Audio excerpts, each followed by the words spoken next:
Have my hearing.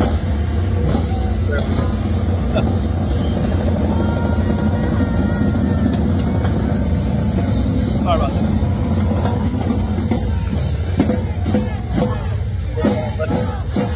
Yeah.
Ready?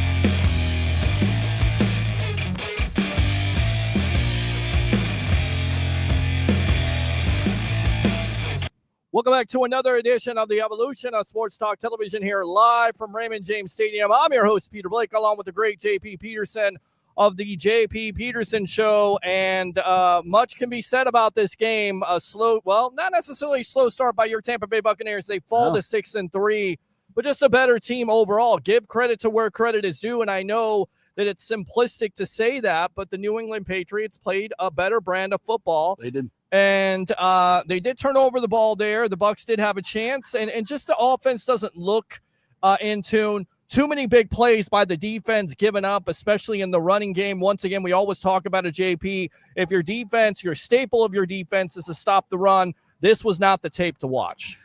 Yeah, well, gave up. Honestly, they gave up two big plays for 120 yards. The rest of them was, I think, 47 yards on the rest of the plays. So, it's a give and take. You just can't give up those big plays. And Bowles said, two guys got out of their gaps, and that's what happens. This looked like a team that had the week off before this week.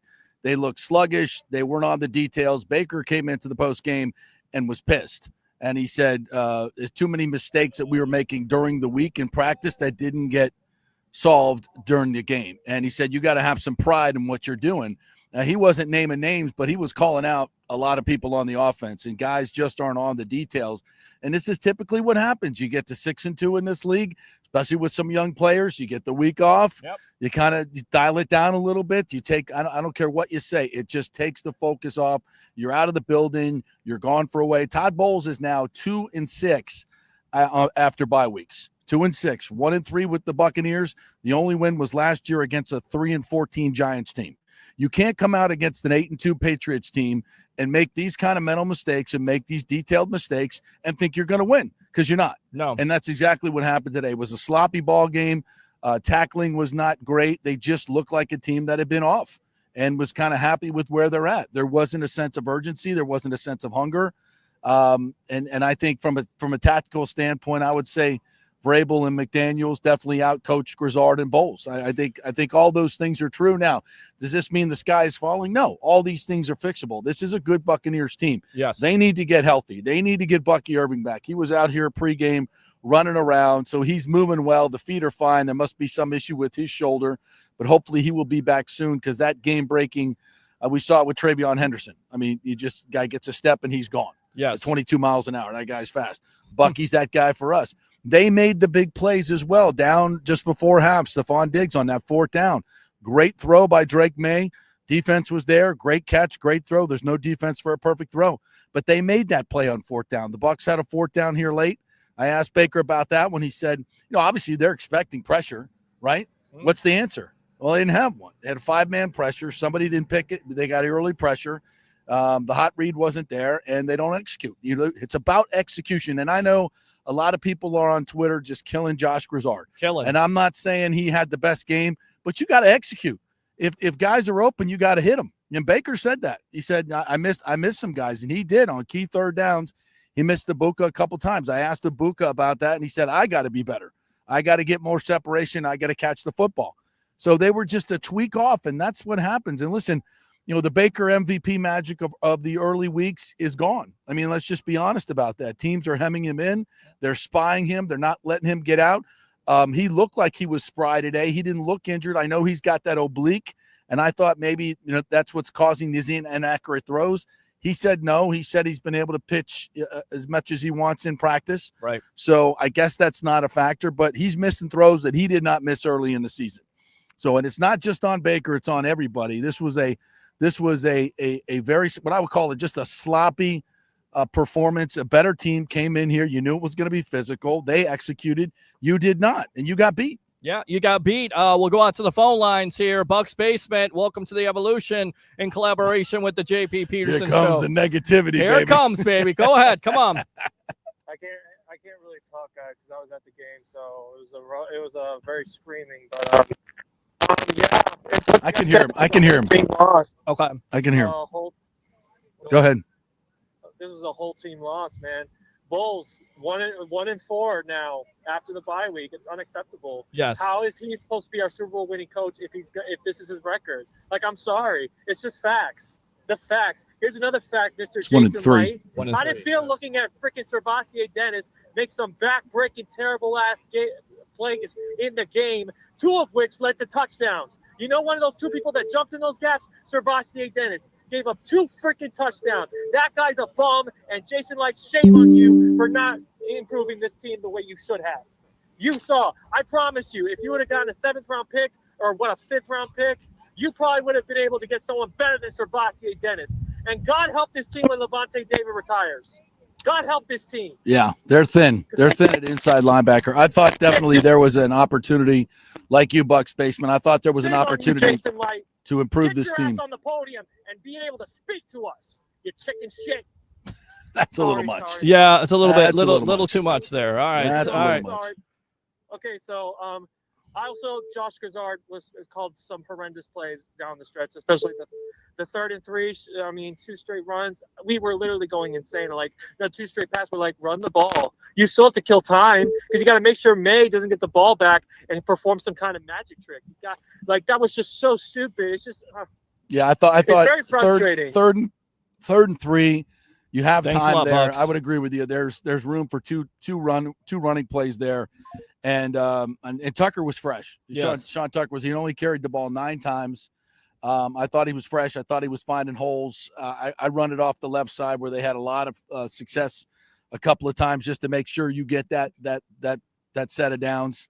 So yeah, if I had one criticism of Grizzard, that would be it today. That was a spot. Well, I mean, and again, I think there's a lot of fans out there looking at this offense, and you're exactly right. It's sputtered. Is it Baker hurt? Is it once again the reshuffling of the offensive line? A major injury with Ben Peterson. Yes. Hurt on the first drive there where the Bucs offense looks really good. They come out there and you start to feel good with the Ibuka. By the way, I don't know what happened there, whether he was covered or what's going on at this point. Broken coverage, but it looked good. And then Peterson gets hurt. And then once again, you're reshuffling offensive line, and we could sit here and make excuses. Injuries happen, but too many times they've happened to this offensive line. So that definitely does not help Bucs fans. Open phone line 727-255-0391. It's 727-255-0391. After the Bucs fall to 6-3, next up the Buffalo Bills, again, as they fall to the New England Patriots 28-23. He mentioned Servassier Dennis. He did make one tackle today. One tackle for your inside linebacker. That ain't getting it. No, and no. Yeah, I really thought if there was one place that they could have upgraded in making a trade and not having to give up a huge draft pick, it would have been an inside linebacker. I don't know what the price was for some of the veteran inside linebackers, but evidently it was too much for Jason Light. But he would have hoped that Servassier Dennis stepped up and played better today. He did not. No. The edge rush, I don't remember much of that, quite frankly. I thought Drake May had a lot of time today. Did you see a lot of holding from the line? Because this is what I was see. From the Patriots? From their line, a little bit. And you're not getting – you're coming in here, giving up, 34 sacks a game.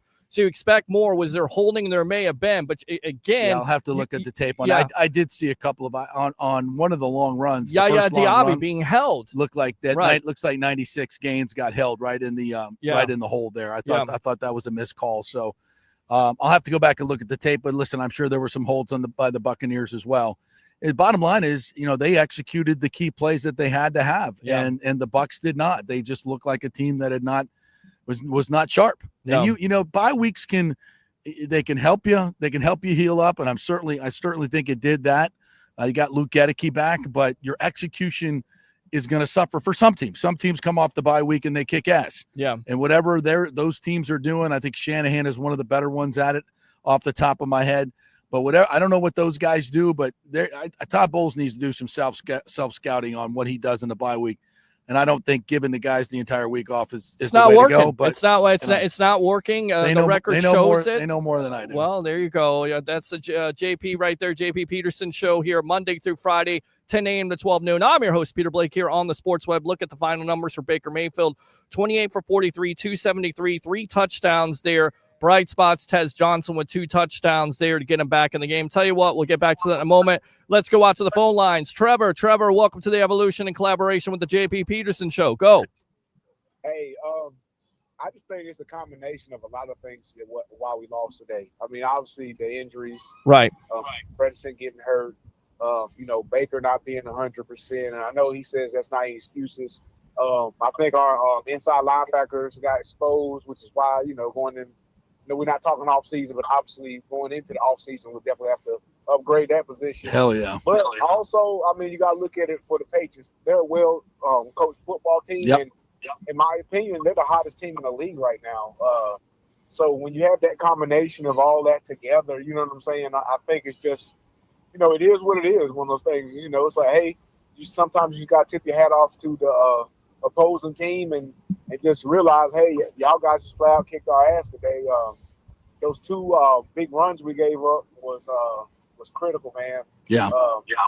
So I just think, it's just one of those games where, hey, man, the better team got us, and we just gotta lick our wounds and get ready for Buffalo, because that's gonna be another tough one. Now, I don't think necessarily the Patriots are that much better than the Buccaneers, but they played better. Yes. They played better. They coached better. They were sharper, and they executed in the moments. Like the Bucs screen game, has been horrendous. And part of that is such a timing thing with your offensive linemen. I mean, if you're just a half a second late getting out, it screws up the whole play. And we saw that 3 or 4 times when Grizzard called those screenplays. They're just not working. They're not executing them. Those aren't bad play calls. They're bad execution on third down. When you get Ibuka on a choice route and he has a yard separation, you got to put it on him. Yes. And Baker didn't do that twice. No. So these are key plays. You know, on that pass to Stephon Diggs in the corner of the end zone, that was a perfect pass from Drake May. He made the play. Yes. Diggs made a great catch. He made the play. The Bucs in those crucial situations did sometimes, but not enough times. Not enough times. And I think also questionable play calling. You run a screen on first down. It's 3rd and 11. You run another screen. It goes nowhere at that point. There were 2 calls on 3rd and long. Yes. That were screens. And that's your offensive coordinator taking the ball out of the hands of your quarterback, who's actually playing okay throwing the ball down the field. I don't know why he would choose that. Yeah. That to me was very curious. If you got a neophyte quarterback and it's a close game and it's 3rd and 11, you don't want him to do something stupid. You're just going to throw the screen and see if you can pop it. He's not a neophyte quarterback. He was an MVP candidate. Right. And he was throwing the ball down the field to Ibuka with success and Kate Otten with success. So 3rd and 9, 3rd and 11, you got to give him a shot to get those, but you didn't. And that's curious to me. That is definitely curious. All right, let's go out to the phone lines here. Curtis, welcome to the Evolution in collaboration with the JP Peterson Show here live on a rainy Sunday afternoon here from Raymond James Stadium. Go, my friend. Hey, brother. How you guys doing? JP, What's up? What's up, brother? How are you? Listen, I want everybody to stop looking at the score. I mean, the defense gave up 21 points. I know it could have been a whole lot worse. Yes. It felt a whole lot worse, too, at times. The thing about it is people are now starting to see the value of Bucky and Mike Evans and all these other guys because, I mean, you need firepower in the NFL nowadays. And I'm sorry, I just had a conversation with my cousin. Thank you, Debbie. I just had a conversation with my cousin. He's like, what's up with y'all? Y'all look like y'all can't score. I said, well, there's a reason starters are starters. Yeah. And backups are backups. Right. You know, this is the NFL. These guys are some of the greatest players in the world, but they are still backups for a reason. And, well, you listen, you're definitely missing Chris Godwin Jr. You're definitely missing a guy like Mike Evans, who's a veteran presence. You're missing Bucky. You're missing Bucky. You're missing Jalen McMillan, Cody Mauch. I mean, you're missing McMillan. I mean, if there was any other team that was missing the players that we were missing, yes. 24 points would have been unbelievable. 6-3 is still a dream with the injuries we've had. That last touchdown was a give me. Yeah. I understand that the last touchdown was a give me, but still, the amount of talent that we're missing on this offense. Yeah. I mean, I honestly believe just give us anything right now, and we're going to get healthy. We're going to get better. Well, I think Baker. Actually, and I'm not sure about this, but I think he talked to the team afterwards. He said something to the team afterwards, and he was pissed. Yes. And he says it starts with him on the details, being better. And this can be a learning experience for this team. Look, you're still 6-3. You still have a 2-game lead within the division. You've got some very manageable games coming up. The next 2 will be tough, Buffalo and the Rams on the road. But then it gets a little bit easier. Now, that doesn't mean shit in this league because every game is tough. I'm just saying it's easier. They've got to be better than they were today. And if they can seize on that and say, look, guys, this shit we put out here today was not good enough.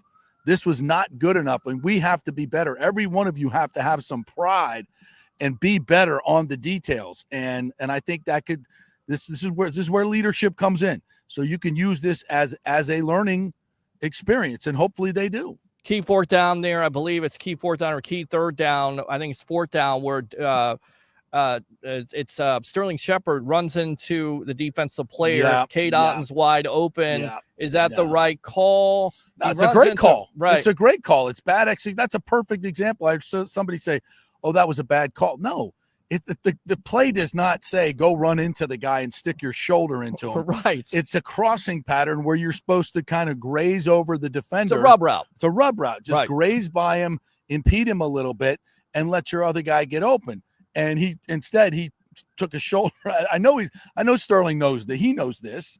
He just, I don't know how he got caught up. But they're going to call it every time. Well, of course. But that's my point. Right. That's execution. That's not play calling. Right. That's execution. Right. You got to be better in that situation. I agree. And we weren't. No. And those are the little details. Don't hit him. Brush him. Right. That's a detail. And the difference is a 25-yard gain or a 10-yard penalty. It's a killer. And it's a killer. It's the difference between what the Patriots are right now, which is a very detailed-oriented team. They don't have major weapons. They're all major stars, but they got the explosive plays. They made that one key mistake there, which I think has been one of the bright spots of this defense, and Tyke Smith. What a play. Who in my opinion, is the MVP of this defense besides the guy by the name of Levante David, making that interception. Winfield played well today, I thought, as well. He had a couple of opportunities to make some picks. And it looked from up top anyway that there was a ball that May got hit on, and he was deep back there, and he kind of threw it up. And he, I don't know, it just didn't seem like he took a good route to the ball. I thought that could have been a pick. But Tyke, boy, what a pick, what a play that was. And now it gives you the ball back with 5 minutes. Yes. And you got 4 downs. I thought this is going to play right into the Buccaneers' hands, but they got to that 3rd and 4th down situation and could not what? Execute. The first play is to Otten, and Baker sticks it in there, hits it in hands, but he's immediately hit by 2 guys and the ball knocks out. Somebody called that a drop. That ain't a drop. Right. That's a legal hit too. That's a good defensive play. Absolutely. Good defensive play. I mean, and again, it's a well-coached team. And again, we continue to talk about this. I don't want to harp on it. El Presidente was here today from Barstool Sports with John Gruden. You had a lot of Patriots fans. You had the MVP chant for Drake May. Talk about what you saw from Drake May today. MVP type of candidate? No, he's not an MVP this year, no. He threw a really bad pick that could have cost him the game. True. And it was a couple other throws that he made that could have been picks. He's a good player. He's a really, really good player, and he's going to get even better. I don't think he's quite the MVP just yet. But I tell you what does make me sick is, once again, your home team being the away team. And I'm so sick of this in this stadium and in the Rays Stadium. Doesn't happen in the Lightning Stadium as much. Sometimes you get a few Toronto fans in there in the regular season, but it's just, I mean, you have a good team, Buccaneer fans, a 6-2. I mean, and I'll just go on a little rant here. Go for it. I mean, where are we as a fan base? I mean, we got to be better. Yeah, we got to be way better. USF was here the other night. UTSA. USF is on the trajectory to go to the fucking college football playoff. It's a Thursday. It's a beautiful Thursday night, and we can't get 35,000 in this place. No, I mean, are we a sports city or not? What are we doing? What are we doing? I mean, I'm trying to defend it. Nothing but New England fans here doing the MVP chant. You go to a freaking Rays game, and it's all Yankees and Red Sox. I'm sick of it. I am too. I mean, our fan base has to step up. Now, I will say this in our defense. Tampa has become the most expensive place in America to live. I mean, the prices in this place are freaking are ridiculous. And maybe people just don't have the money to spend. Yeah. Although I'd say most of the people that were here in their Patriot gear freaking live here. Yes. And so it's just, I've always, I hate to tell people what to do with their money because these tickets ain't cheap. Right. These tickets ain't cheap. The Rays tickets are. The lunatics that are wearing the Tom Brady jersey there, the Bucs and the Patriots jersey, not even wearing the right Bucs jersey at the end of the day. The worst jersey you can wear. I don't understand it. All right, let's go out to the phone lines here. Corey, welcome to the Evolution here with the great JP Peterson. Yes. What's up, guys? How y'all doing tonight? I'm doing okay, man. You hanging? Not as good as you. You're singing in there? What are you doing? Good, brother. Oh, well, I was drinking. We can tell. I'm jealous. I'm jealous. I wish I was drunk right now. This call off a little weird, man. It's something you ain't gonna never hear from me again. Right. Go Saints. Shoot. Yeah, they did beat the Panthers today. Well, they did. Well, there you go. Nice job, Saints. Yeah, exactly. So next week starts like this week started. We didn't gain in the division, but we didn't lose in the division. Right. Which that's always a blessing. We still control our own destiny from that perspective. But my biggest issue right now is Grizzard and his sequencing and him not knowing his personnel. Why are we calling screen plays for Sterling Shepard on 39 in that fourth quarter of a football game when you got a quarterback that can wheel and deal? Yeah, that was curious. And one thing about Baker that I'm gonna give him credit on. I mean, he's not gonna get a lot of credit for the last 3 games, But I'm gonna give him a little bit of credit on his ability to turn wine out of water. Because that touchdown to Tez Johnson, the touchdown that got us back into the game, probably shouldn't have happened, man. If he don't run around, scramble around, and use his arm talent to get us that touchdown, it probably doesn't happen. Because the play call, once we got into that goal line, that red zone situation, the play calls were absolute garbage.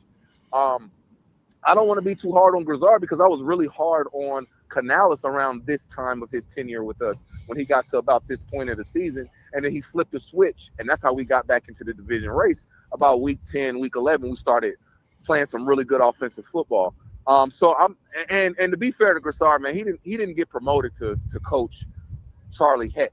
Yeah, and have Emeka Egbuka be your best receiver by far. That's why I can't crush him, Corey, because he's been dealing with a different offensive line every freaking game. Yeah. Okay. Game. And when you're calling screens, those offensive linemen have to be in the exact right place at the right time. And when you got backups in there that don't get the reps, it's tough.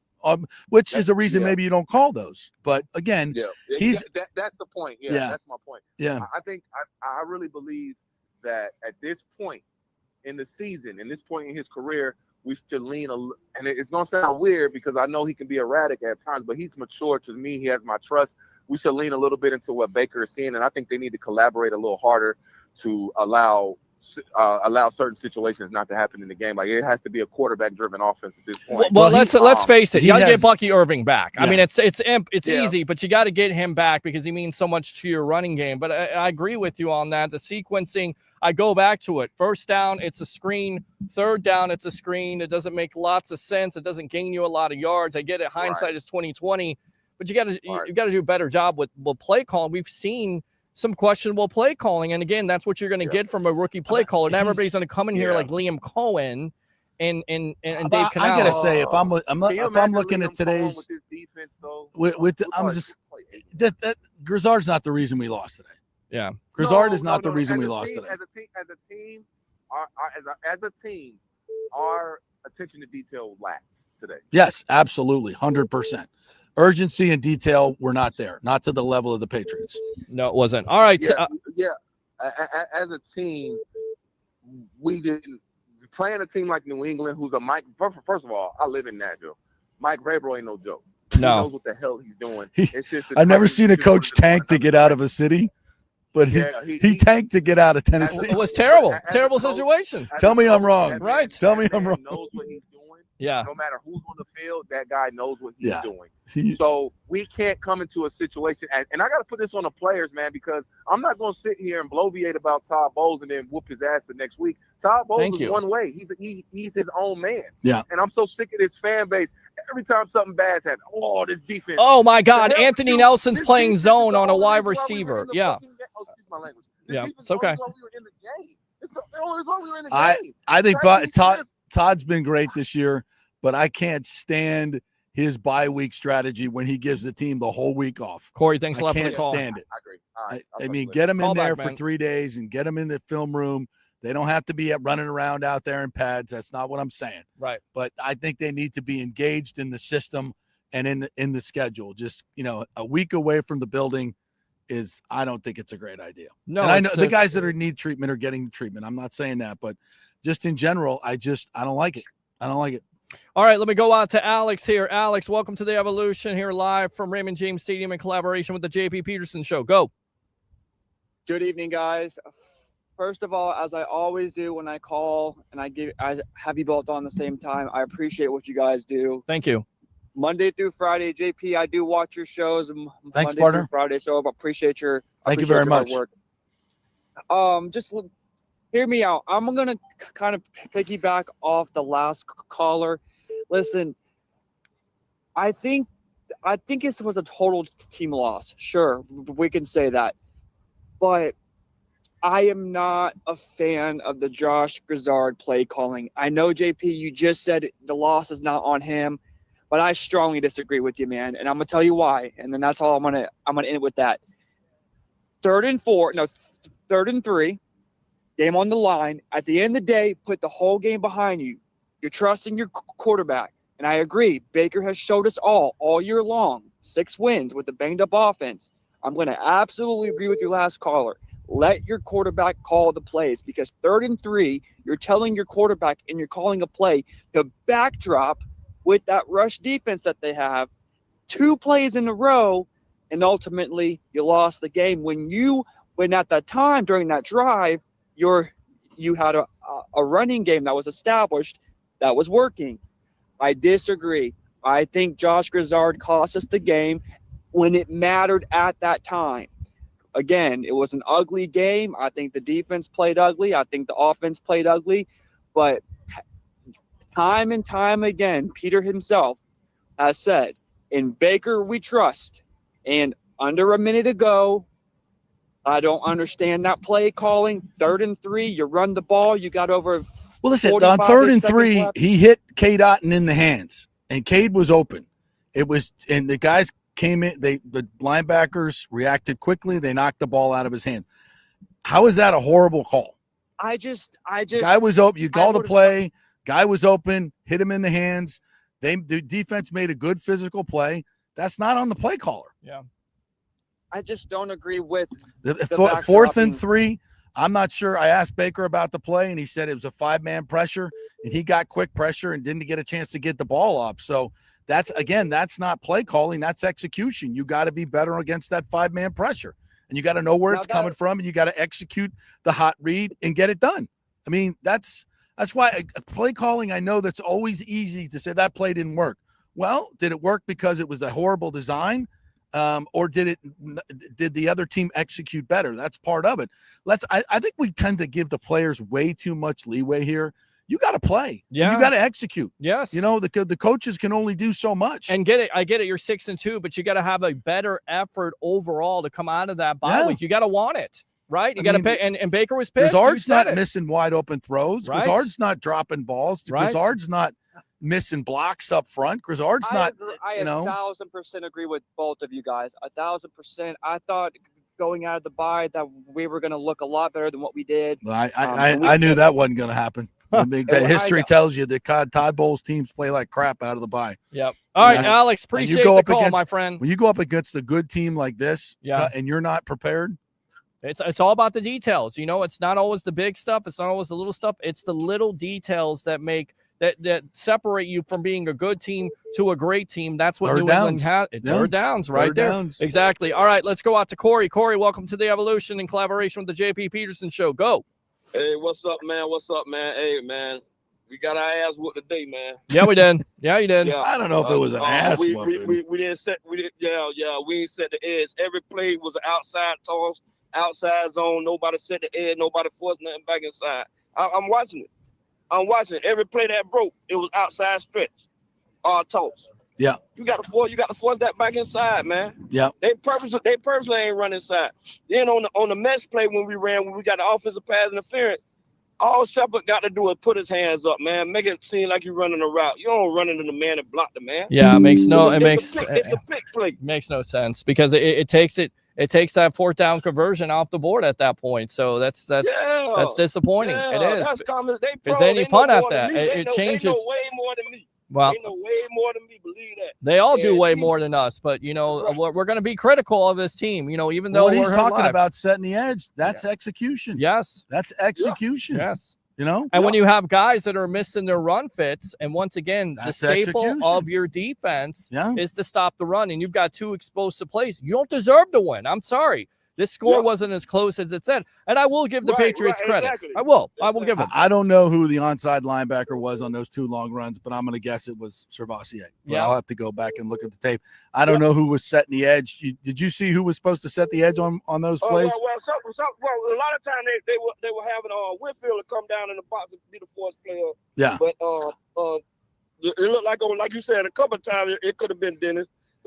Dennis, he be getting beat underneath. Anything underneath, Dennis give it up. Yeah. Well, he only had 1 tackle today, which for an inside linebacker is ridiculous. It's not good. He give it up. No Vaseline. I'm trying not to suck right there. He's coming to the P. Diddy parties. That's baby oil and everything. It's not good. It's not good. And I just said that. Yes. There you go. Yeah.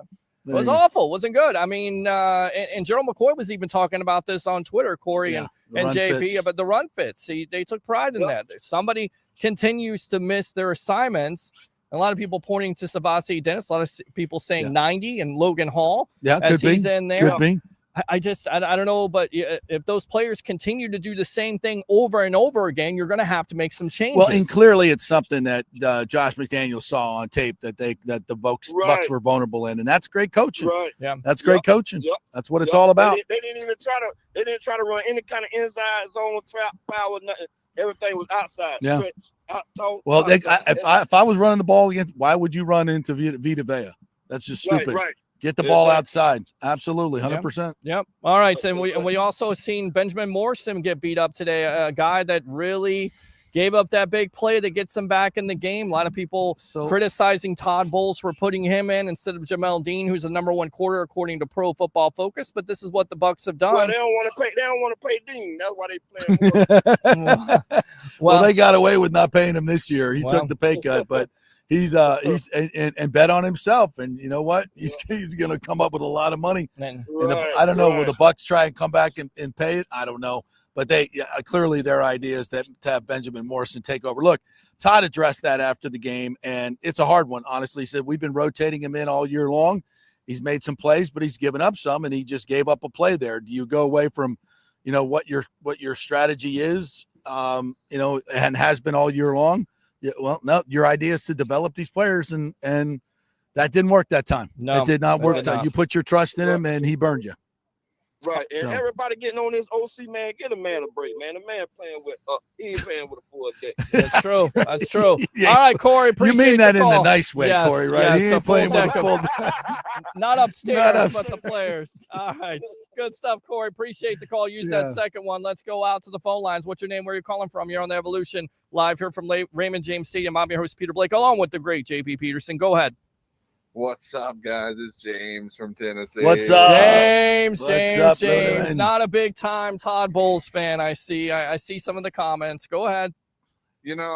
Listen, I want to just dump on this man. I really do, but I'm not going to. I'm not going to do it. I know, JP, you think I'm going to do it. I'm not going to do it today. Go ahead. Go for it. Come on, James. Go. Here's what kick a man while he's down. Air out your grievances kick here. Him while he's down. Yes, go ahead. All I'm saying is you saw the difference between good coaching and bad coaching today. That's what I saw. Yep. That's the difference between guys like Mike Vrabel, who are players, coaches, who know what they're doing, who are involved. Whoa. Wait, let me stop you here, because you're saying that. Wait, no. You're saying Todd Bowles is not a player's coach is completely and totally erroneous. He's a player's coach. He's a player's coach. Yes, these players have shown when their backs are against the wall, they're going to play for him. So enough with the nonsense of he's not a player's coach. Did he get out coached today? Okay, that's a fair assessment. But to say, this guy, because by the way, he was fired from Tennessee. Okay, Todd Bowles hasn't been fired from the Tampa Bay Buccaneers. In fact, I think that Todd Bowles, what was he won? How many NFC South titles has Todd Bowles and his Buccaneer players won when their backs are against the wall, JP? He's done a great job in the past 2 years of rallying this team from a midseason slump. Let's hope this one is not as protracted as the other ones have been. And listen, go ahead. My problem is more of this. It's Tony Dungy 2.0. That's what it is to me. Okay. It's a guy who's going to have regular season success. He's going to get you to a certain level. He'll get you the NFC South stuff. That's great. But then when it comes to the big games against the big teams, you're going to fall flat. And that's preparation. Yes, there's a lot of issue with execution. I agree with you. I can't argue that point. Because that's coaching too, play especially. But that's my point, is that's also coaching and preparation. Yep. And my biggest thing, and I'll leave you with this, because I know you guys are going to talk about it. My biggest thing was this: I saw Mike Vrabel go to his defense today, rally them together, and say, "Look, guys, we've got to do better." I don't see Todd Bowles doing that, and that's my problem. But because you don't see that, and this is where I don't. This is where the fans kind of lack. Just because there isn't a television camera on a coach, or he's not, yelling, brimstone and fire, doesn't mean he's not getting his message across. We heard from Derek Brooks. We've heard from past players of yesteryear in that locker room that Tony Dungy, because you use him as the example, got his message across. Just because he wasn't like John Gruden, it doesn't necessarily mean he's a bad coach. He just does it in a different manner. He was too lax, though. Warren was he? He said he was. Warren, listen, go back to the Super Bowl video. Warren Sapp was interviewed and said, "I think the problem was Tony's a great coach, but he was too lax on the offense. Yeah. He didn't. Okay. He did not get in their face. Yeah, exactly. He did not. He went. John Gruden went to Warwick Dunn, said, "I'm gonna get you today." Tony Not Warwick Dunn, no, Warren "Hey, Sapp. Warren, Yes, how you doing?" Warren Sapp. You Yes. know, like that's the difference between the two. And when I say just because we don't see it, I get that. I understand that. But listen, Tennessee looks like the biggest losers in the world today because they got rid of a coach just because he wanted out of there. I don't string of injuries. He wanted to get away from that organization because it's a dumpster fire. That's good on him. Yeah. But all I'm saying is that I have a problem with the fact that it seems as though, even if it's not on camera, whatever, it just seems like the lack of prep. This is a huge game you have to have. And 6-3, everybody's like, oh, that's great. But where would this team be with better coaching? Where would this team be if they got on to the players for the execution? The Eagles game, this game. I mean, how many more of these games do we have to lose that we should win against big teams before we just say, well, maybe it's not just the players. No. Maybe it is the coaching. All right. And that's all I got. All right, Ludeman, thanks, James. appreciate the call. It. All right, let's go out to Fair Abraham points. here. Yeah, fair points. points. Fair points. Although, again, I'm not going to sit here. And it seems like, again, it's one of those things that Bucs Nation always does here is they always criticize Todd Bowles when they lose. But there's never any credit for Todd Bowles when he went, well, he's not an aggressive coach, this and that and the other thing. You guys got to have a balance here. Let's go out to Abraham. Abraham, welcome to the Evolution in collaboration with the JP Peterson Show. Go. Yeah, so I want to dwell on the positive aspects of this game. Okay. People need to stop focusing on the negatives. And it's like, you know what? We are down three of our top receivers. Yes. Right. And Buka and Tez Johnson stepped up. Yeah, they did. Okay, I mean, Kadon played pretty remarkably Yeah, he well did. too. He played really well Yeah, today. so Yep. I mean, just stop dwelling on the negatives. Okay, we made some mistakes, but you know, it's just one game, and we got it's got to move on. I mean, that's it. We got to learn from this and move on. Well, of course, you got to move on because you got the Buffalo Bills, next Sunday, and hopefully you guys join me at Tampa Joe's 9316 Anderson Road for all your away watch parties, Abraham and everybody out there. And then you got the Rams. You got two back-to-back tough games. Yeah, let me hit on those, and then I'm going to get out of here. Got to get back home. Yes, sir.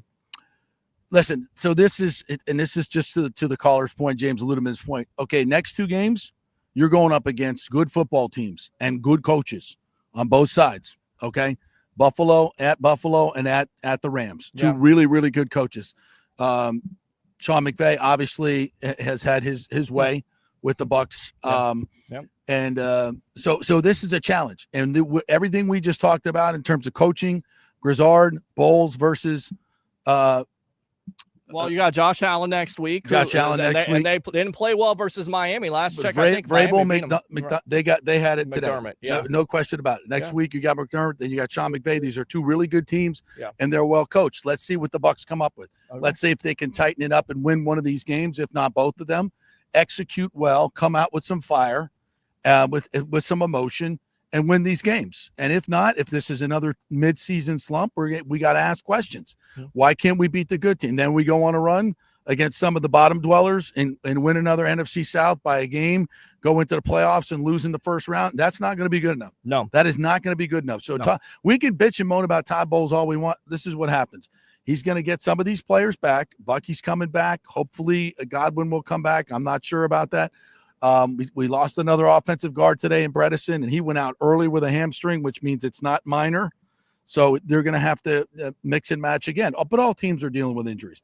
So now you got to go out and outcoach these really good teams, outplay these really good teams, and prove that you're an elite team, not just a team that beats up on some of the bottom dwellers and gets a big win every now and then here and there. Consistently beat the good teams, and that will say, and Todd Bowles can answer all those questions. Or he can, and this team is not just Todd Bowles, but this team can go lose to these two good teams. And then all of these criticisms that we're talking about are completely valid. they have a chance to prove otherwise. Let's see what they do in these next 2 weeks. Love it. Let's see what this man will do tomorrow, Monday through Friday, 10 a.m. to 12 noon, the JP Peterson Show. Go ahead and promote yourself. You can watch it on YouTube. You can watch it on fanstreamsports.com, which is our kick-ass new website where we got all the local stuff, not behind the paywall, so you can get all your local information. We do 2 hours every day on Tampa Bay sports, so if you just want to catch up on everything going on, not just Bucs, not just Rays, not just Lightning, we do it all.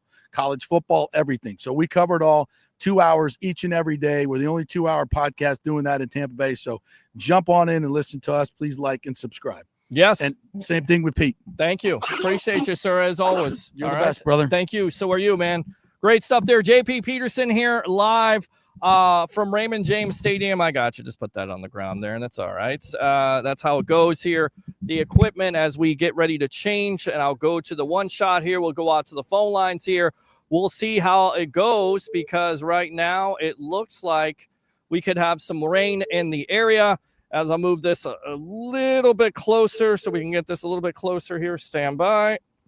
Here we go. Oh, yeah, I'm still on the line, Peter. But go ahead, Abraham. All I got to tell the rest of Buck Nation: stop being an emotional roller coaster. Roll with the punches. Yes. And hang in there. Yes. We're our better days are coming ahead. We're gonna get healthy, and it's gonna be a clean slate in the playoffs. We just gotta win. We gotta win. We gotta win. Keep trying to win every game we can. Listen, you got to play better. It's all about the details. You didn't turn over the ball today, but you had opportunities to make plays and didn't make them in the critical times, and that's the difference. And again, it's simplistic to say that, but that's the reason why the Patriots right now are looking at 8-2 and have been a very good fundamental team, and that's the reason why the Bucs right now are 6-3, if that's fair. Abraham, appreciate the call. As always, use the second one if you want. All right, my friend? No problem, Peter. All right, man. Appreciate it. Let's go out to some of these comments as we are live here on Instagram Live. Play calling was awful, bro. Buccaneer Joy says, or Buccaneer Joe, thank you very much for tuning in there.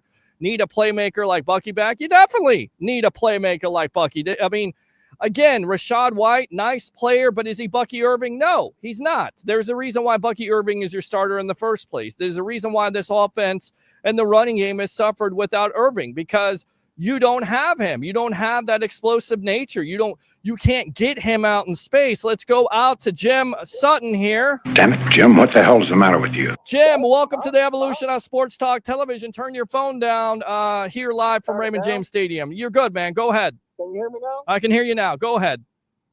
Man, our Buccaneers don't be bailing out on every time we lose a game. It's always Todd Bowles' fault. I know. This is what we do. This is what we hear. Hey, I just wanted to say, bro, that's an easy bailout. Try to blame Todd Bowles when it was a defensive game. Only reason we were still in the game is because of the defense. And Todd Bowles got an offensive coordinator. He's a defensive player. Coach. Well, the defense, listen, they gave up too many explosive plays today. Let's face it. You give up an explosive play to get them back in the game. That's uncharacteristic of what this defense is all about. You keep everything in front of you. I know there's a lot of Bucs fans out there that hate Todd Bowles because he plays zone, but the reason why you play zone, the reason why you keep everything in front of you is so you alleviate those big plays. You weren't able to do that in the passing game, and of course, you aren't able to do that in the running game. You had a big play right coming out of halftime. You got an opportunity for your defense to shut down that offense, and you give up a big play there by Henderson, and then later on to end the game. So once again, if your defense is, and your staple of your defense is based off of not only not giving up big plays, but also shutting down the run game, you failed today. I think we should have gotten to the quarterback a little more. And yeah, the run game. Agree. Yeah, he popped off. Agree. They popped off a couple runs. They did. And one more thing I want to tell you. Sure. We need a healthy player, not a big time player. We got too many injured. Well, you lost Peterson today, so you don't know how long that's going to be. It's a hamstring, but you definitely hope you can get back Bucky Irving here next week or the week after. You thought you'd get him back this week. Who knows what this injury is? Is it a knee injury? Is it a foot injury? Is it a shoulder injury? It's definitely keeping him out of the game, which hurts your offense. And then, of course, Chris Godwin Jr. I love Tez Johnson and what he stepped up, but once again, he's a rookie. Sterling Shepard, nice player, But he's not Chris Godwin Jr. Emeka Egbuka is him stepping up, but you need some help here from Chris Godwin Jr. Yes. It looked like him and Auden out there. Yes. If I'm just watching the game, a casual fan, you can just see him and Auden always trying to get down the field. Yeah. We need one more. Well, hopefully you can get back Bucky. Anything else here, Jim? That's it, man. I'll let you get back to other people. All right, man. I appreciate you as always. Open phone line 727-255-0391. It's 727-255-0391. After your Tampa Bay Buccaneers fall to 6-3, they lose to the New England Patriots 28-23. We'll go out to the comments in just a moment as we're live here on Facebook, YouTube, Twitter, Instagram Live, LinkedIn Live. Facebook stars are out there. If you love the content, give to the content. YouTube super chats. Remember, Bucs fans, join me at Tampa Joe's 93-16 for all your away watch parties when it comes to your USF Bulls on Saturday as they take on Navy to go to 8-2. Everything is in front of them at this point. They control their own destiny. If they went out, more than likely they'll be back here hosting an AAC championship game when we got you covered on the evolution of Sports Talk Television. And then after that, on Sunday at 1 o'clock, your Buccaneers take on the Buffalo Bills. You got to turn the page, my friends. And we got you covered here with Tampa Joe's. And before I get out to anything at this point, I would be remiss not to tell you another sponsor that we have, and that would be Up the Block Barbershop. You don't have to go far. It's Up the Block Barbershop, 4946 Moog Road in Holiday, Florida. Whether it's a haircut, a beard trim, a fade, they got you covered. Go see my favorite barber, Ricky, and all the great barbers there at Up the Block Barbershop. Tell them the Rolex reporter, Peter Blake, sent you. Again, it's Up the Block Barbershop, 4946 Moog Road. Let's go out to the phone lines. Broadway, you're on the evolution of Sports Talk Television. Live here at Raymond James Stadium after your Bucs fall to 6-3. Go. Yes, sir. I want to say this. Yes. I still believe in Todd Bowles. Okay. You still believe in Todd Bowles. Okay, good. I still believe he is a good coach. Okay. Do you think he got out coached today, Broadway? Do you Yes. think he got? Okay. Yes. Okay. Yes. Fair. Let's be honest. We didn't execute. Nope. We didn't come with the chip on our shoulder. Nope. That we normally do. Nope. You sure didn't. Even Baker and Ted Johnson said in the locker room. I saw an interview right before the sports web. Right. Said, we got to learn from our mistakes. Definitely. So to say that he's not going to them and getting the defense fired up, we don't know. We don't see. No, you don't see it. And again, I hate this whole, a thought process that, Todd Bowles is not a player's coach, because he's shown through the years that he is a player's coach and these players will play for him. Did he get out coached today? I definitely think he got out coached today. But I think, again, it comes down to, and I'm going to steal some from my mother. My mother's out there right now watching. She's always saying execution, execution, execution. It's not like the John McKay execution. I'm in favor of it. You got to execute better. You got to play better. And they didn't do that today. And obviously, we were looking right now at the Patriots, who are number one in the AFC East. Who would have thought that? But they're getting it done with new coaching. They're getting it done because it's all about the details, as we talked about. It's about execution. Even though they did turn over the ball today, they were good enough to overcome that turnover by stopping the Bucs at critical times. What else, Broadway? And we got an interception at a critical time where it could have been a touchdown, but it was intercepted, and they also stopped them at the goal line. Yeah, they did. They weren't able to stop them on fourth down at the goal line right before the half. That was disappointing because you shut them down on run plays. But great throw by May to Stephon Diggs, and Diggs killed it today. He definitely killed it today. He killed the Bucs today. He was one of the many of Patriots players that hurt the Bucs today, if you will. Broadway, anything else? And we again, did we play like I wanted us to play? No. Yeah. But we're gonna learn from mistakes, and like Jim said, and like Corey said, yeah, I'm tired of the let's fire, let's replace, let's trade. Yeah, it's the same old song. Listen, there are still Bucs fans out there. They can't stand Tom Bowles. It doesn't matter how many games this man will win, this coach will win for this team. They're still going to hate him for some reason. It doesn't matter. And then on top of it, there's people out there hate Jason Light, wanted to make a trade at the deadline. And listen, was the pass rush there today? Definitely not. But also, if you look back at the tape, what you're going to find is that the refs didn't call a lot of holding penalties. Also, thanks a lot, Broadway, for the call. Appreciate you as always. Open phone line 727-255-0391 and 727-255-0391. Roger Shue, the tribal troll, right there. Acknowledge me. And then we'll go ahead and say this. I'm straight up the shot right there. You know, honestly, let's go Bucs. Let's go Bucs. Wait up, little boy. Wait up. We'll try to keep this short. Let's go out to Trevor using your second call there. Trevor, welcome to the Evolution in collaboration with the JP Peterson Show after Bucs fall to 6-3 here live from Raymond James Stadium. Go ahead, my friend. Yeah, I hear a lot of these fans bashing Todd Bowles. I'm like the last caller. I still believe in Todd Bowles. Okay. And for all these guys that like every time we lose a damn game, they want to fire Todd Bowles. Hey, I challenge them to put their vaginas up, seriously, because it's like they're acting like some fucking like I know maybe some kids are watching, and I'm sorry, but it's okay. It's all right. I get tired of them sitting here wanting to cry as if no other teams in the league don't lose games or whatnot. You know what I'm saying? It's like. Right. I mean, listen, the Patriots are no slouch, right? I mean, the other team gets paid too. I'm not going to sit here and say I think the Patriots are a better team, but they played better today, right? They did. They played better today. They showed it on the field. So hats off to the New England Patriots. You get them next time if you have an opportunity, and you turn the page and you move on to the Buffalo Bills. Enough of, the sky is falling and all this other stuff. And by the way, just turn off national media because they just think that, the Bucs are going to lose the next three, and who knows if they're right or not. But a lot of these national media people have not watched this Bucs team, do not believe in the heart of this Bucs team, and don't understand that when this team has their backs against the wall, that's when they're the most dangerous. So now you have adversity. Now you're 6-3, so you have to figure out how you're going to in the next two games here on the road. Put together some better games than what you've had here lately, if that makes sense. What else, Trev? Yeah, I agree. And then the thing is this, Peter, there's going to be some tight ball games. And it trips me out about how, we don't beat good teams. Did you see that game with Seattle?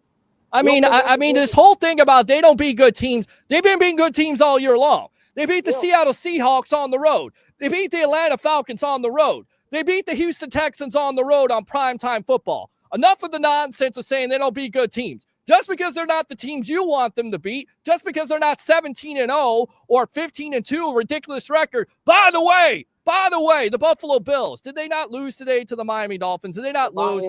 Every team loses. Every team loses every week. It's called the National Football League, which means not for long if you don't play your best game. So enough of the spoiled Bucs fandom. I love you, Bucs fans, but some of you are just real lunatics out there. Seriously.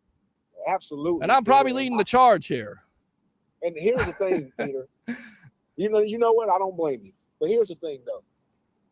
These Buc fans, they really piss me off sometimes because I was there today and I seen more red, white, and blue.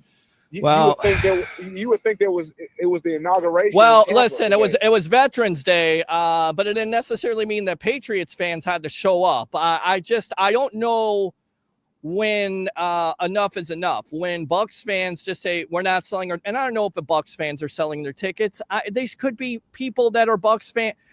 Some of these fans are not diehard. Some of these fans are Tom Brady fans. Some of these fans show up in the woodwork when their Patriots come to town. They're rooting for the Bucs one week and rooting for the Patriots the next. We talked about it. A guy, a jackass. He has a jersey with Tom Brady. One side is the Bucs, one side is the Patriots. That's a jackass. That's not a fan. That's a flag waver. That's what that is. In the words of TJ Reeves, go away. Go away. Exactly. Go away. I love TJ Reeves. I miss TJ Reeves. All right, Trevor, appreciate the call. Appreciate the passion. as always, let's go out to the phone lines. What's your name? Where are you calling from? You're on the Evolution in collaboration with the JP Peterson Show. Go. Hey, it's Tony from North Carolina. Tony, what's going on from North Carolina? Love this. long Everybody. time. Yes. Yeah, I haven't spoken since. Well, why? Why? What are you scared of? Get on the sports I know, web. You're more than I welcome. know. Do it. Let's do it. I don't want to jinx the team. Jinx the team. You ain't jinxing the team. Come on now. Tony, you're a Bucs fan. You're a sports web fan. You're a webhead Yeah, fan I for know. life. For life, my friend. What's on your mind? Totally, Yes. totally pissed. But I have to look at it like this.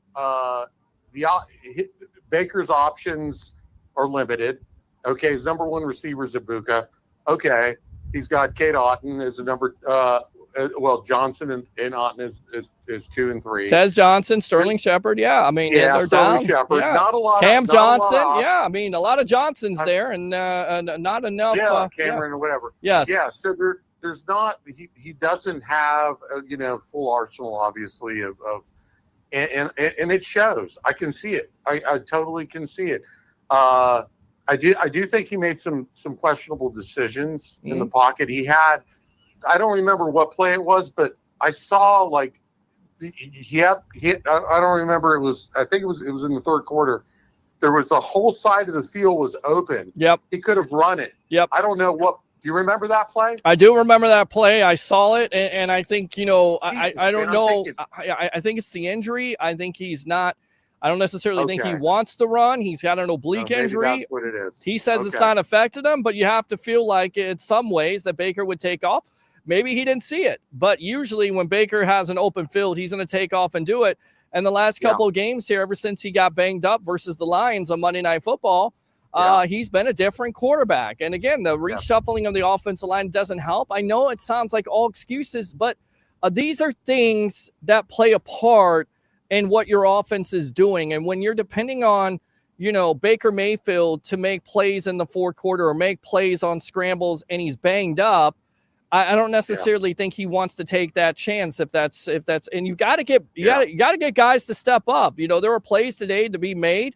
And they weren't made. They weren't made by this quarterback. He was not as accurate as he usually is. There were some drop passes, and again, there's some missed assignments where you're on a critical down, and somehow the blitz gets there, and somebody doesn't pick it up. You can't have that happen, especially in that critical situation. Whether it's on players' execution, coaching.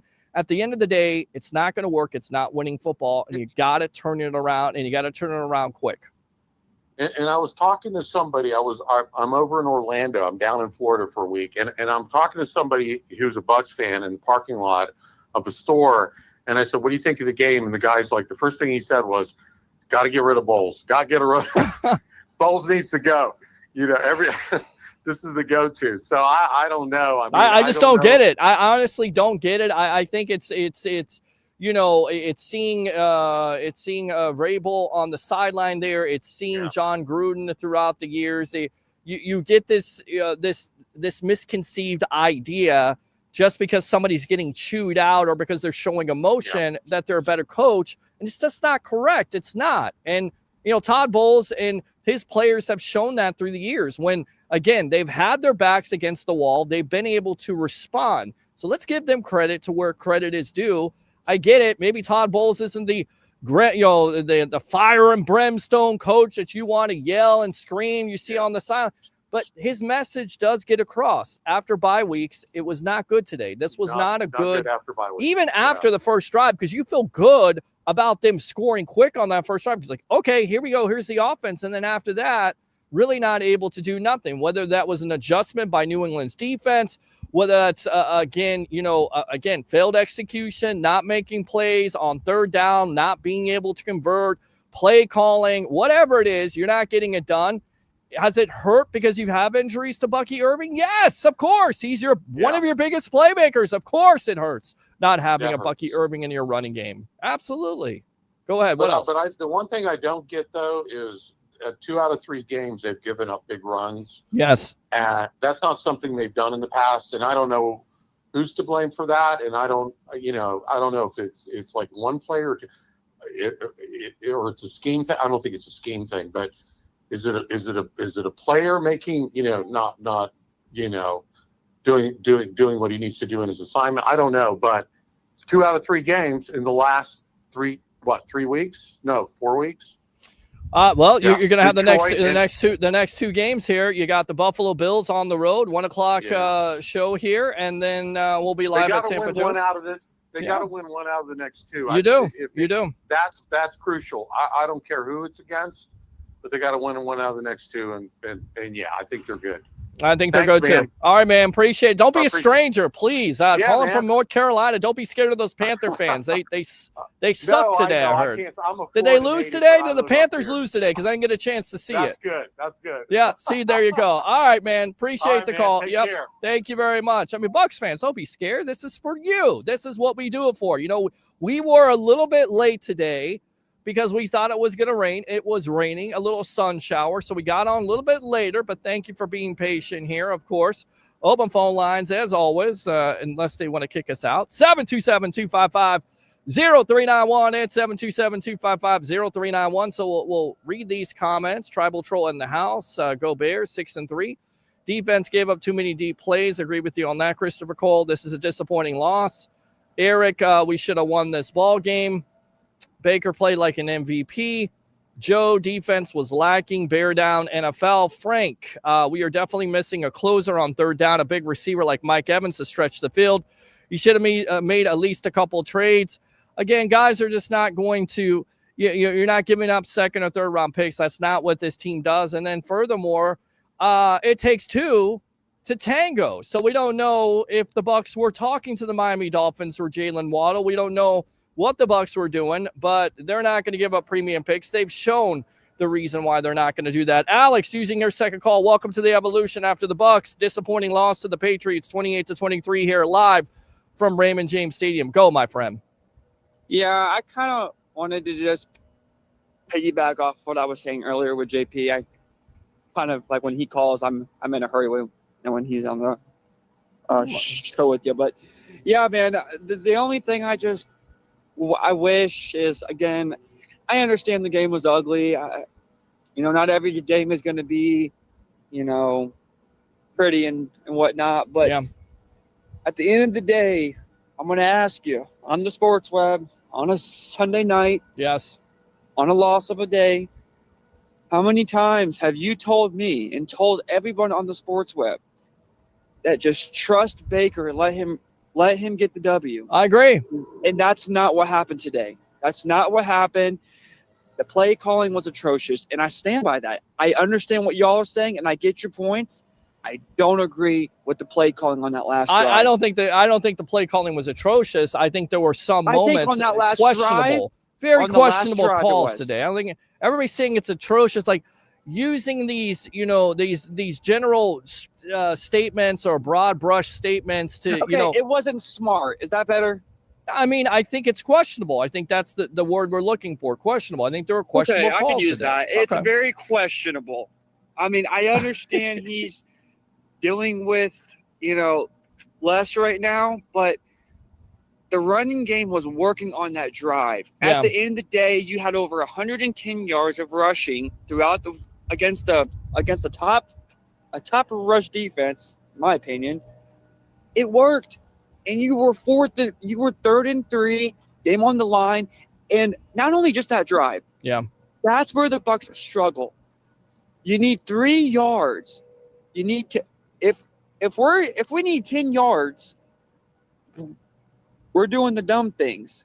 If we need 3 yards, we're doing the opposite. The play calling is very questionable. And by the way, I want to ask you something on the defensive side of the ball. Yes. The defense had their worst game all year, in my opinion. This was the worst game of all year? I've been absolutely praising the defense all season long. Okay. I think they've done an extraordinary job. Okay. I think with all the injuries and everything, throughout the season on the defensive side of the ball, which hasn't been too much, but I think they had a bad game today. Let me ask you something. Yes. This is a question for you on the sports web on a Sunday night. Yep. On a nice evening out, by the way. That's the only good thing about right now. Explain to me why on 3rd and 10 Drake May, who showed you multiple times throughout the game that no matter how many times, and by the way, they have a hell of an offensive line. Well, This is where I don't think that. Bucs I lost. don't think their offensive line. I think their offensive line did a good job Their offensive line held the Bucs. How about that? Yeah, they held the Bucs. Yes. They held the Bucs. Why are we continuing to and this is something that we don't do just this game. We've done throughout this season. But again, I'm not going to nitpick 100% from the defense because it's done such good work. Why are we throughout this game today, 3rd and 10, 3rd and long, trying to blitz every single time? I think they're showing. I think they're showing work. different look. I don't think it always I don't think that, again, that's a broad statement. I understand where you're coming from on one play. Let's just not say it doesn't work all the time. This wasn't one play, Peter. This was multiple times that they went on it on 3rd and 10 and 3rd and long. Right. And they've given up the big plays because we're trying to blitz. And it's hard. Would you also be the same person that would say that the Todd Bowles plays too much zone? So what do you want? Do you want him to blitz or do you want to play zone? No. It depends. It depends on the down. When you're 3rd and long, don't blitz. Maybe there was a look. Maybe there was a look from Todd Bowles. Maybe that defense saw something and again the Patriots made the adjustment to beat it. I don't know. I don't think the blitz doesn't always work. Maybe they did their homework and we didn't. That could be it. I'm not saying that. What I'm saying is that we don't know what the play call was. We could just sit here and say it was blitz all day long. I know there's Bucs fans that say, well, you're 3rd and 10, you're playing zone, you're letting them have those yards. What are you doing? What are you doing playing zone? What are you doing playing man-to-man? Todd Bowles said multiple times this week, and I watch everything. He says the goal is to put pressure on the quarterback. Agree. Drake and they May didn't do it today. A really elite quarterback. They didn't do it today. You had 1 sack by Elijah Roberts, and the rest of the game, and Yaya was there. Maybe just a split second. Anthony Nelson wasn't there. The guys didn't step up today. They didn't get enough pressure on the quarterback. We said that would be. Well, yeah, I'm right. There's only 1 sack, and you watch the game where Drake May had plenty of time to have a picnic back there with more than 3 to 5 seconds to throw the ball. So, yeah, you didn't get enough pressure on him. Again, yes, let me ask you it's disappointing. Question. I want to see if you know this answer because I don't know this answer. Go for it. I got to get out to the comments. Go ahead. How many offensive points are the Bucs have this year so far? I don't know how many. I can tell you what they're averaging, about 24 points, which is a little bit down and which has been a little bit down lately for this team. And whether it's injuries, whether it's failed execution, whether it's the reshuffling of the offensive line, I don't know what it is, but they got to get it together. You got to start scoring points, especially when your defense, and I get it, very critical of the defense, but the defense makes the play there. They give that offense that opportunity to go down there and get it, and they're not able to accomplish it because of stupid penalties and again, failed execution, drop passes. It's a tough pass by Cade Otton. But I guess for the Bucs fans out there is it's disappointing because this game was so winnable. Is it? Is it that disappointing? You're 6-3. You're that disappointed.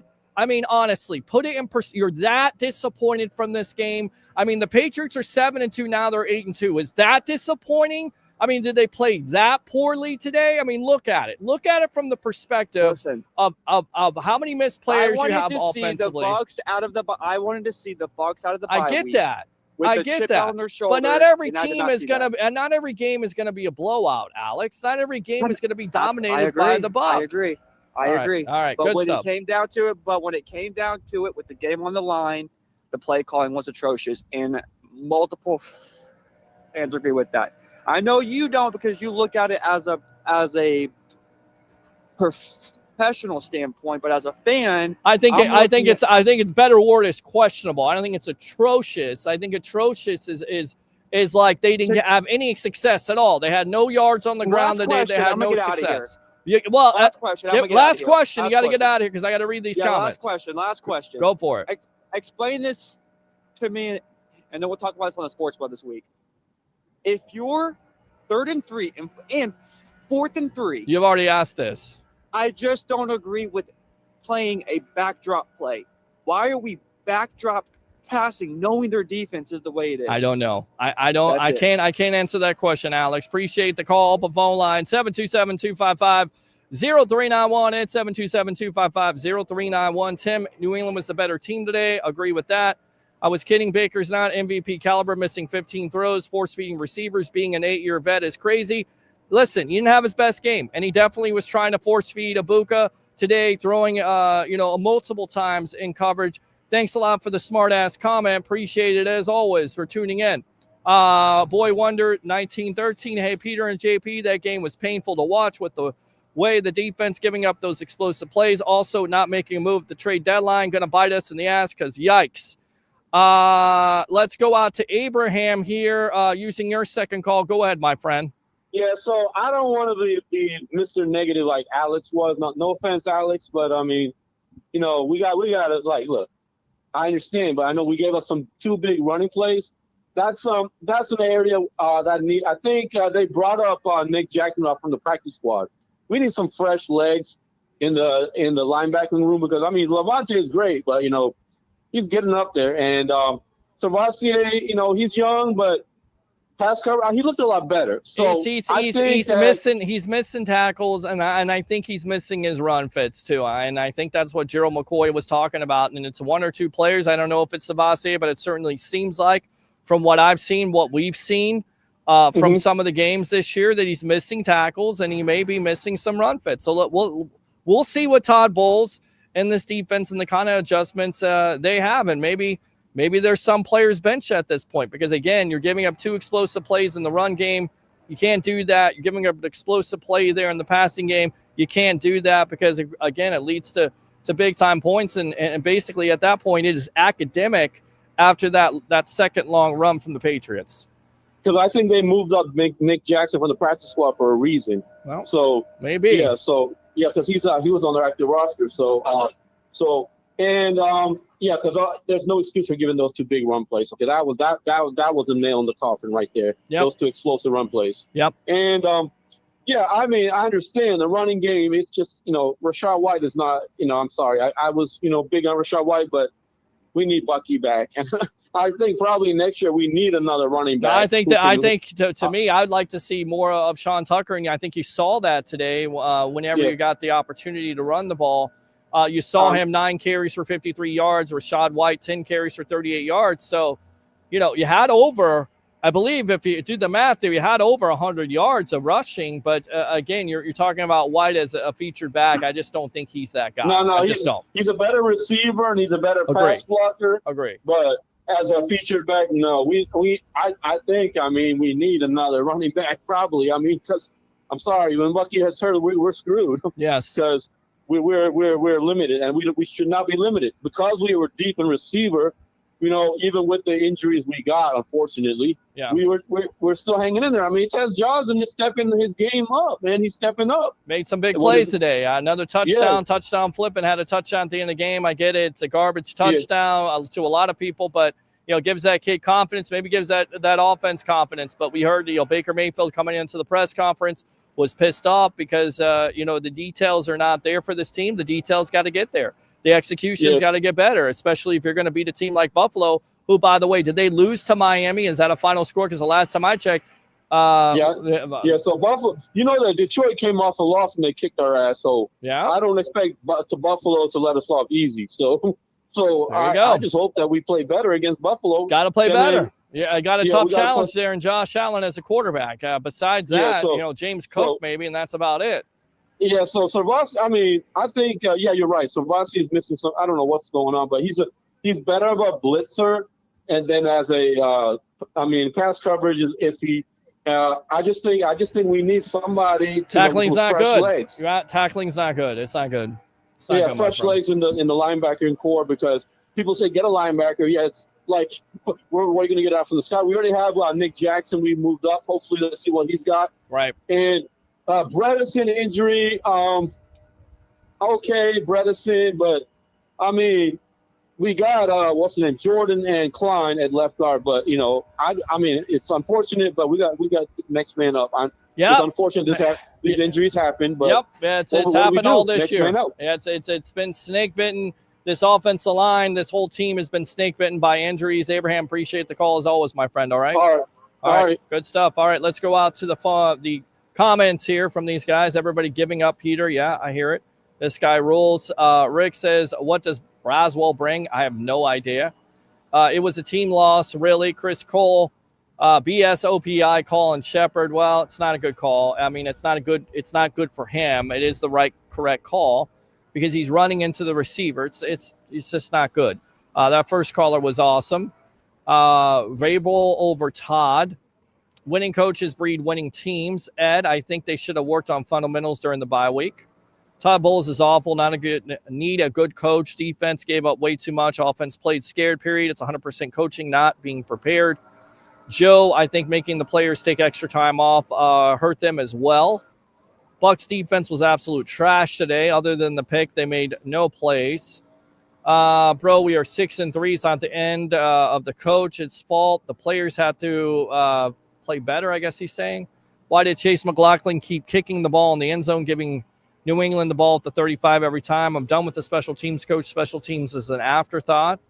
The Greek will be angry. I doubt it. The guards played awful. They didn't play well.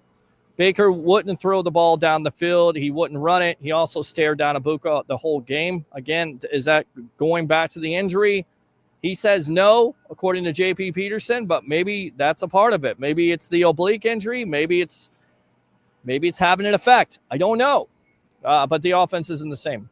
Shep hit Otten first and then knocked him into the defender. Bears 6-3. Congratulations. The moment we celebrate losing is the moment we are doomed. 6-3 is good, not great. We left way too much on the table. Tulio says, with this D, we will not go far this season. Yeah, getting more pressure was disappointing today.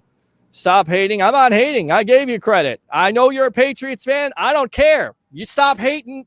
Stop having selective amnesia and selective hearing loss there, because I've been giving you credit all freaking day long. Bucs fans should be ashamed of themselves. Some of them should be. Half the Yankees in the country live here. Derek, Tampa's New England 2.0. We own Tampa. We even loaned our quarterback. Boston fans, smoke Tampa Bay fans, you bums. Didn't loan any quarterback. Tom Brady came here because he chose to come here because your garbage organization didn't roll out the red carpet. So stop trying to be a smart ass because you're wrong on that. Let's see. Get rid. By the way, thanks a lot for watching the evolution there. You masshole. Just got to my car from working the game. Thank you very much. Stop selling their tickets to opposing teams' fans. Problem with Tampa is there are two knuckleheads on the broadcast that you decided to watch. So I appreciate you watching.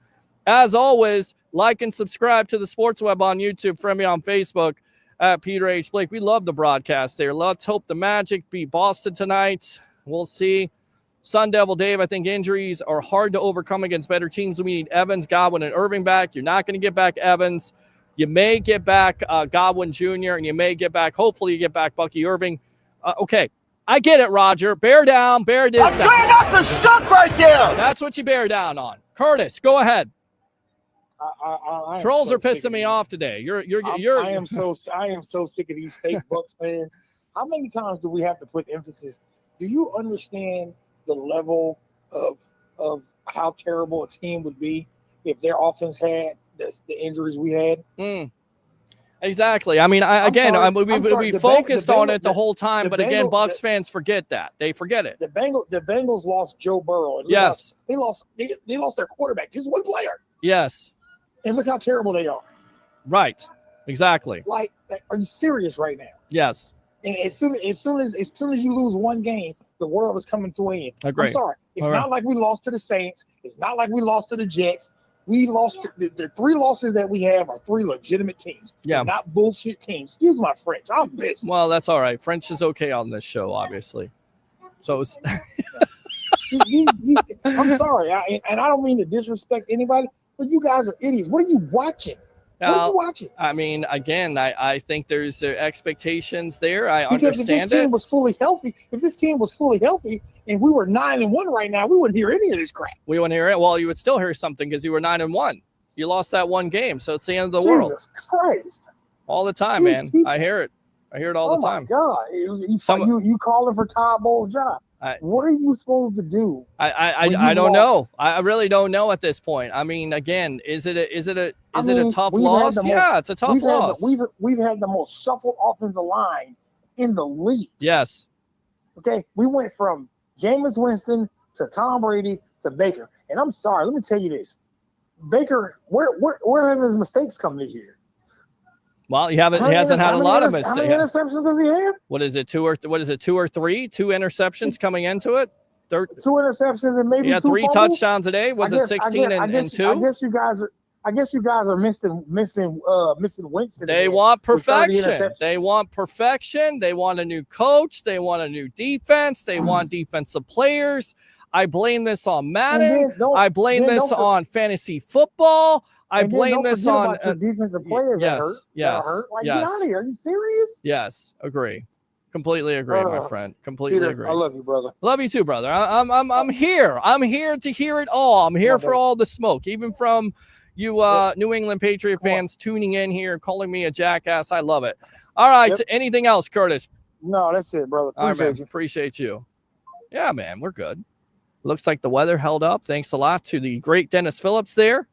Got some information from him. We had to delay the show for a little bit, but we are here. We are live from Raymond James Stadium after your Tampa Bay Buccaneers fall to 6-3. I'm your host, Peter Blake, your Rolex reporter here on the evolution of Sports Talk Television.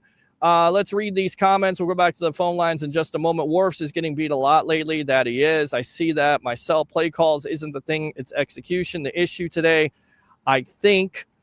Let's see. Wirfs hasn't been the same since his helmet got ripped off. Wirfs hasn't been the same this year because I definitely think he's not necessarily 100%, if that's fair. Let's go out to Jim. Damn it, Jim, what the hell's the matter with you? Jim, welcome back to the evolution of Sports Talk Television, my friend. Go.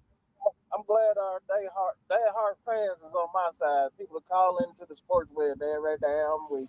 Well, I love it. I love this whole, thought process of, again, when the Bucs lose, it's Todd Bowles' fault. Let's fire him. He's a terrible coach. But when the Bucs win, he deserves no credit. It's Baker, all the offense, but none of Todd Bowles. Like, come on, guys. And again, this is the Libra in me, right? Like, I'm a balance. Like, you got to have some balance here. It can't be too high, can't be too low. You got to be right in the middle sometimes. And this fan base, they need to get a little bit of perspective, I think. Go ahead, Jim. Yeah, I feel you, man. We're in the NFL, bro. Yes. Not for long. Yes. Absolutely. We had some cracks in this game, and that team wasn't no chump. No. They got a good record. And they do. They're 8-2 right now, leading the AFC East. On that defense. I don't care that 3 yards. We weren't getting that 3 yards. That's like playing our own defense. Yeah, it is very tough to run on that defense. Absolutely. They got a defensive lineman like Vita Vea in the middle. Right. Right. And the outside linebackers ain't no chumps. It was another team out there, and they wasn't playing. Right. So I mean, I would want us to win. All the fans want to win, but bro, it was another team out there. They wasn't playing. Right. So all I'm saying is we ain't gonna win all the games. We doing good. We're good. We got to keep winning our division games and win. These are tough games. These 3 games is tough. We already talked about that. Right. So that's all I got to say. Yep. And all I'll right. let you go. All right, man. I appreciate you as always, Jim. Right. Thanks a lot for the call. Yes, we're an hour and 31 minutes in. We're going to read the rest of these comments, and then we'll get out of here for the night. Apparently, the reason why we didn't get better at edge rushers because they must think we're playing the Saints offensive line every week. Or once again, what the cost is prohibitive from going out there, that teams are not just going to give away an edge rusher for a 2nd or 3rd round pick. Jalen Phillips, okay, on paper, you make that move, but I mean, is that going to really help this team out? Because he hasn't been productive either, but you're giving up a 3rd round pick. Well, we made a move. We made a move, Dave, because it's a 3rd round pick. It's a player that but not every team is willing to do that. The Eagles were willing to do that. Play calling is it. You can run screens that aren't working. You run the ball consistently when it isn't working. To me, it's an issue of adjusting. Fair enough. I think he's 2nd most sacked quarterback in the league. We only got 1. Baker said earlier in the week, this is when real football starts, and today he played just as worse as the defense and play calling. Okay. Carl says, JP, spot on. Why would you give it to a whole team week off, 2 weeks to prepare for the Patriots? Dave, so tired of some of these fans saying Baker's the problem. Fire Todd Bowles, etc. The offense is down 2 starting wide receivers, 1 starting running back, and a starting right guard. If this offense was healthy, it would be clicking. Agree. Team speed is the same as the leaders. Just one game is the difference between being a winner and losing. That's the problem with the mindset. Going out to my beautiful mother, friend her on Facebook. Appreciate you, Mom. Hope Aunt Tammy, my football buddy, got out of the hospital. God bless you guys. Hope you guys are doing well today, even though the Bucs didn't win. Hope you enjoyed the game. Watching the best sports talk show in the Tampa Bay area, the Sports Web, with JP. Terrible call. Sad for Baker put in this position. Why can't we beat good teams? You beat good teams. I mean, you guys are just losing your mind here. Some of you guys have this lunatic, and I love that word, lunatic. Thanks a lot to TJ Reese for giving me this adjective that I love now, lunatic. Some of you fans are just lunatics. Like you've got to look at the schedule. You beat Seattle on the road. You beat Houston on the road. You beat Atlanta. Maybe not a great team, but at the time, they looked like they were going to be the team. They were the darling of the national media to win the NFC South. So enough with why can't we beat good teams? The Bucs beat good teams. They beat them. Bucs are cooked if they don't start getting key players back. Ed, I'm not ready to say Bulls is Dungy 2.0. Yours true, Bigga. I've been trying to call in, but the phone line's blowing up. Yours true, Bigga, checking in. Thank you very much for calling in. Who is texting me at this hour? I don't know. That's drama to me. Mike D. Roche's. It was hard to watch Bulls outcoached. Comic Fan Boy 12. Many of these fans that show up to Bucs season tickets fans who decide to give their seats away, they don't even know who they sell them to sometimes, I think. Yeah, it's definitely tough. Let's see here. Hold on a sec. Hold on. I'm just keep on reading these comments. I agree with some of the previous callers. Grizzard is showing his inexperience. As a play caller early in the game, we were deep in their territory. He calls a tight end screen on 3rd down. That was not necessary. That was one of those questionable calls. At the end of the day, something is attacking me here as we're live from Raymond James Stadium. I don't know what the hell that was. Bucs need Bruce back. Put Todd on defense. That's just not. That's straight up the suck right there. I can't call in, Day. Sorry, Peter, but I am here. I appreciate you tuning in as always. The play call was okay, but failing to use the right personnel at the right time. Now it was 3rd and 12, so it was a long shot, but that's your play. Use a speedy receiver like 10, Abuka, Culp. Tez, I meant, but I was like settled for a field goal. Turned to my boy Ash, the Pats fan, and said that will end up biting them later against a team that you have to be aggressive. Russ, Evans, Bucky, McMillan last year. Godwin is all the difference out there. Great, absolutely. Let the truth set field goals won't cut it, so you went up 10-7, and then we found ourselves down 21-10 in that situation. Use a speedier receiver to make it 4th and short. At least go for it. David, yeah, did that Seattle game our defense couldn't stop? Well, they did.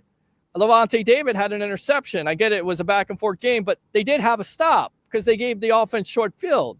Again, come on, Dave. I know how passionate you are, but a defense did make a play. Make plays all game. It wasn't, to write home about, but again, let's not act like the defense didn't make a play to win that game. Exactly, Trevor. Exactly, Jim. Russ. Romo said the Drake May could hit a man downfield throwing out of a phone booth. That guy might be Brady 2.0. Steve Mike, I question the offensive play calling. Sean, we beat San Fran as well. Thank you very much. Did you guys forget San Fran? Oh, they didn't have their starting quarterback and they didn't have Nick Bosa. Doesn't make them a good team. Guess what? They are a good team. Thank you. Again, we are injured. Amazing team. Will be better when healthy. Be a huge threat in the playoffs if once again they can get healthy. Had it been 14-7, they scored 2 touchdowns. We scored next. So it would have been 21-21. Instead, when we scored, we in our situation go for 2, didn't get it. Yeah, that was a top play there. Running a Buka, trying to do a flea flicker. Excuse me, easy for me to say. Looked like it was going to be a pass from Abuka to Baker Mayfield on that pass, but then they decided against it for some reason. Abuka didn't get in for the 2. Even Costa Rica, this one hurts. Greg, thank you very much for watching. Bucs just aren't good enough along the offensive and defensive lines. That may be true. Atlanta and Houston are below 500 teams. But what about Seattle and San Francisco? Do they count?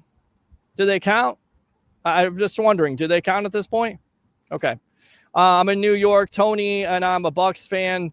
North Carolina, sorry. Sean Thornton, do you think we're going to not be injured this year? Another lineman down today. Baker alludes to looking in the mirror. He knows who screwed up on the blitz pickup, so let's see if he gets it corrected, says Greg. Told you Pats would win. Finger red. Okay, thank you very much. Rams look like the team to beat in the NFC. You'll see them in 2 weeks. When will we get healthy? We've been saying this all year, and we'll pass the bye. I don't know. It's a great. I wish I was a doctor, played one on TV, or was a sidekick at this point. I don't know. I'm hoping that we don't talk about injuries, but right now it seems like for this team, we continue to talk about injuries. Baker needs more targets. He needs his veterans. He's using 4 to 5 seconds because no one is open. Good point, as always there, Greg. Oh, yeah. Russ, I'm sorry. Thank you, Russ. K-Dotton's good, but you need speed. If you're calling a tight end screen, why not utilize Speedier Culp, who runs a 4.47 at the tight end position, is being grossly underused. Connecticut School Broadcasting. Thank you, John. Appreciate it. Yes, Connecticut School Broadcasting here in Tampa. Todd Bowles' conditioning is bad. That's why we have so many injuries. I don't think that's Todd Bowles' conditioning. I think that's around the NFL. I think it's Todd Bowles' situation. Everything isn't on the coach. Things happen sometimes, not just on the coach. It's not on the conditioning coach here. It just happens sometimes. That's the National Football League. Injuries happen. They're happening all around the league at this point, especially with all the receivers out. Otten went down his rookie year, came in, game all the targets, had a couple of key catches. You would think he would earn more touches. Steve, thank God the Saints beat the Panthers today. Carolina would pass us up. Carolina's not passing anybody up. That's good enough to suck right there. Worried about Carolina, please. Definitely not worried about them. If you're going to make a splash at the deadline, I would have gotten an inside linebacker from the Bengals that went to Dallas. He's awful. He's terrible. He's not good. Dallas is not good. They're terrible. That's good enough to suck right there. Come on, Bigga. But the player no one is talking about, Zion, I believe he was paid for potential, not consistent performance. He's not living up to it. Meanwhile, Dean was everybody's scapegoat, took the pay cut. Dean is balling out. David says everybody keeps saying that Bucky, Godwin, and Evans is out, but they don't play on defense. Don't get mad, but you're saying that about them, knowing that our defense is going to give up some points. You're going to give up points as a defense. I get that, but it would definitely help to have those playmakers on offense because it takes the pressure off of your defense. But, David, I understand that you're not too happy with this defense. Dean missed like 4 plays that cost him. Outside of that, they played well. David, why didn't we blitz up the middle more? New England's got smaller center in the league.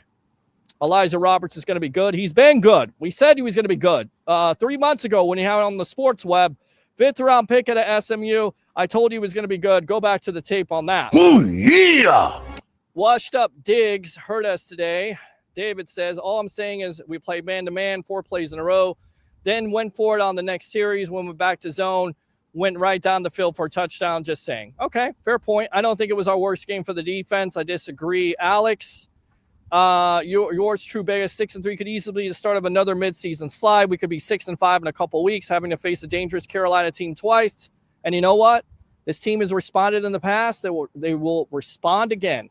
When this team has their backs against the wall, they respond for Todd Bowles. They've done it through the past, and they're going to do it again. I'm sorry, but is that disappointing? Even the Baker said press conference at the game. Yeah, it's disappointing. Of course, it's disappointing. Again, I want you to keep this in perspective, though. That it's not the end of the world. That yes, you lose to the Patriots. Yes, he lost to the Eagles. Yes, he lost to the Lions. But first, he lost to some good teams. And second, you've been banged up this year. Ibuka did drop that one on the sideline. If he caught that, it might have turned upfield and scored. Now you can all get out Baker's tipped. Okay, I don't know. Dennis is slow. Linebacker. Tucker has gone yards. We are back from LSU. Bucky 1, Tucker 2, White 3. Russ says New England showed up today. They won. We were in the game. We need our vets that we thought were going to play this year on our D. We're putting hands on May all day. He was tossing the ball accurately in tight quarters. Agree with that. Get Devin White back to silent. Come on. No Devin White. No. Too many hurt players. Curtis, exactly. Sean, one of those picks wasn't even his fault. It was taken from Otten. Baker, still MVP caliber. Fellow Libra, no wonder we get along, Peter. Absolutely. It was great to see you today. Bigga, as always, keep on doing your thing. We need better linebackers. Levante David, oldest player. He can't make all the tackles. He needs help. Agree. Exactly, Jim. Chris Cole, just wait until they get healthy. Exactly, Jim. Right there. There is the Greek himself. The Skyway is not far away, people. Come on, stop encouraging with this nonsense. The team looks sluggish and rusty. Greek says, my God, one loss. It's the end of the road. My problem is I keep looking at this team like the old Buccaneer defense. When we gave up more than 16 points, Mr. Kiffin would have lost his mind. It's not the same defense, my friend. Pats were just a better all-around. I think that's fair. Thank you, Peter. Absolutely, Broadway. Thank you, JP. Absolutely. Tim, Pats fan in Tampa. This was a tough game. Great game. Both teams made mistakes. Pats made a couple more plays than the Bucs today. Absolutely. Hope you had a good time there. Oh, yeah. Thanks for watching the broadcast as always. Thanks a lot for coming out to What the Buck, all the Patriots fans here. We like to see less of you guys, but you guys did go home happy today. 49ers are making a comeback against the Rams. What's new? Everybody has injuries. Pats without their top running back and wide receiver just had to grind out a tough game. Fair enough. Pats have played Todd Bowles many times. Josh McDaniels and Vrabel have schemes for his teams, many teams over the years. Here, apparently, people have short-term memory loss. One loss, people go nuts. We lose 3 games. We are hurt. Second, third players are playing well. Did they play great today? No, but we got our point. It's the New England Patriots. Cansey being out really hurts, absolutely. I agree about the zone. They were eating up the zone in the beginning of the game, and it took too long for adjustments to be made. We'll continue with comments, and then we'll get at it for the next. Yes, I'm disappointed, but I'm also happy because I figured we would be 6-3 at this point. Well, there you go. Some old Bucs just content with being NFC South champs.